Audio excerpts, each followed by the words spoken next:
Olá! O mercado financeiro às vezes parece um labirinto, não é verdade? Cheio de caminhos, opções, mas e se a gente tivesse um mapa? Hoje, a ideia é exatamente essa. Vamos decifrar esse mapa juntos para transformar a confusão em clareza. Vamos lá?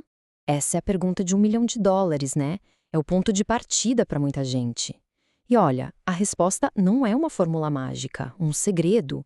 É, na verdade, uma jornada. Uma jornada de autoconhecimento e de estratégia. E é exatamente essa jornada que a gente vai mapear junto agora.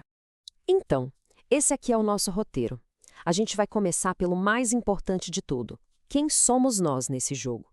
Depois, vamos ver as ferramentas que estão à disposição, como se proteger no caminho e, por fim, entender o cenário geral onde tudo isso acontece. É uma trilha bem lógica, para ninguém se perder.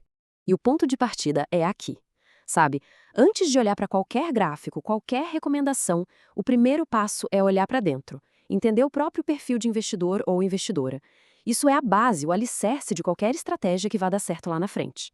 No fundo, a gente está falando de uma balança. De um lado está o perfil conservador, que prioriza, acima de tudo, a segurança do capital. A meta aqui é não perder, simples assim. Do outro lado, tem o perfil agressivo, que topa mais incerteza, mais volatilidade, em busca de retornos bem maiores. É a clássica dança entre o risco e a recompensa. E se a gente expandir um pouco essa ideia, a gente chega nesses três perfis principais. Olha só. O conservador, com baixa tolerância a risco, focado em preservar o patrimônio. Lá no outro extremo, o agressivo, também chamado de arrojado, que busca multiplicar o capital. E bem no meio do caminho, tem o moderado, que é quem busca um equilíbrio. Aceita correr alguns riscos para fazer o patrimônio crescer, mas sempre com uma rede de segurança. Entender onde a gente se encaixa aqui é, sem dúvida, o passo mais importante. Ok, perfil definido. Agora é hora de conhecer as ferramentas, certo? Os ativos financeiros nada mais são do que os instrumentos que a gente usa para construir um portfólio, uma carteira que esteja alinhada com os nossos objetivos e, claro, com a nossa tolerância ao risco. A primeira grande caixa de ferramentas é a da renda fixa. O nome já entrega um pouco, né? A forma de remuneração já é combinada logo no início. É como emprestar dinheiro para o governo, por exemplo, através do Tesouro Direto. Isso traz previsibilidade, estabilidade. É por isso que é o pilar para perfis mais conservadores. Agora, em contraste total, a gente tem a renda variável.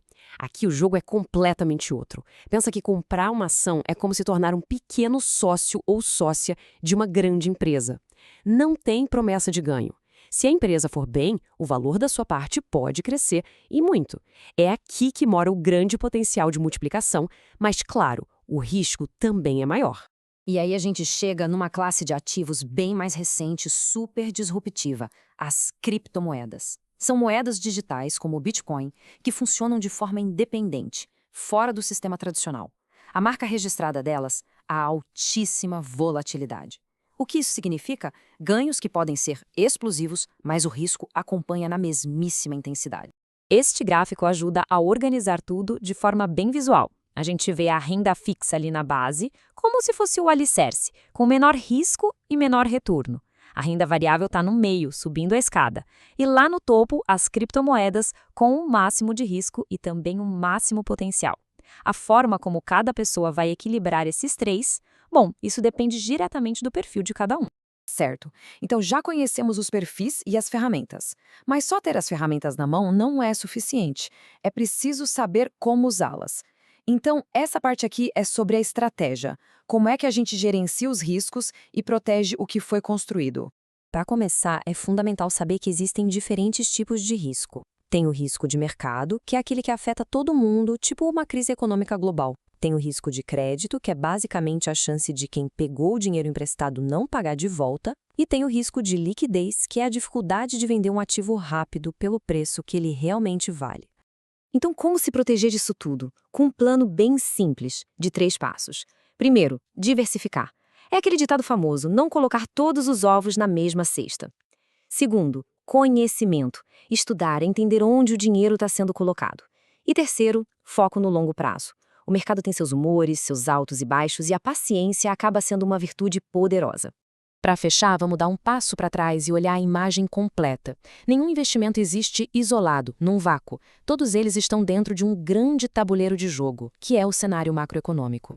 Fatores como a inflação, por exemplo, que come o nosso poder de compra, as taxas de juros, que mudam o tempo todo a atratividade dos investimentos, e o crescimento do país. Tudo isso mexe diretamente com o resultado de uma carteira.